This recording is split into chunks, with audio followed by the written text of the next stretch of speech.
હું મહેન્દ્ર સંગોઈ, ટેન્કરવાલા અહિંસાધામ, કચ્છ, ગુજરાત. આજે હું અહીંયા લક્ષ્મીચંદ બાપુ સુરત બારડોલી પાસે એમના આશ્રમે આવ્યો છું.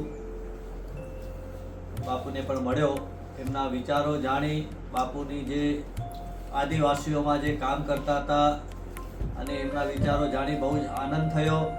અને જે બાપુનું સ્વપ્ન હતું તે આગળ વધારે છે. અને અહીંયા રામાપીરનું સુંદર મંદિર છે. અને એમની જે ભાવના હતી કે ભારતના જે લોકો સંતો થઈ ગયા એમના ચારિત્ર વિશે 19 માર્ચથી 23 માર્ચ સુધીનું કાર્યક્રમ 5 દિવસનું એમની દરેક ભક્તોની ગાથા માટેનું જે આયોજન રાખ્યું છે ખૂબ જ સુંદર છે, સરસ છે. એમાં દરેક લોકોએ ભારતભરના સંતોના આ જીવન ચરિત્ર સાંભળવા માટે આવવું જોઈએ.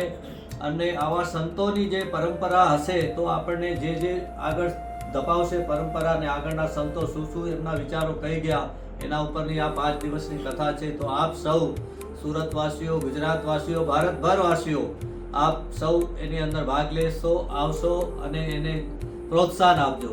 અને જે આદિવાસીઓમાં જે ઘણા ગામડાઓની અંદર કોઈ સુવિધાઓ પહોંચી નથી, એમને સંસ્કારની સુવિધા, સ્કૂલોની તેમજ આગળ એમના સુસંસ્કારો કેમ વધે એના ઉપર ખૂબ જ કામ કરવાનું ભારત સરકારને હજી બાકી છે. તો સરકાર પણ એમાં ધ્યાન આપે અને આ કાર્યમાં એ બધાને સહકાર આપીને આગળ વધાવે એવી શુભ ભાવના સાથે મહેન્દ્ર સંગોઈ, અહિંસાધામ, કચ્છ, મુન્દ્રા, રાજકોટ. ધન્યવાદ.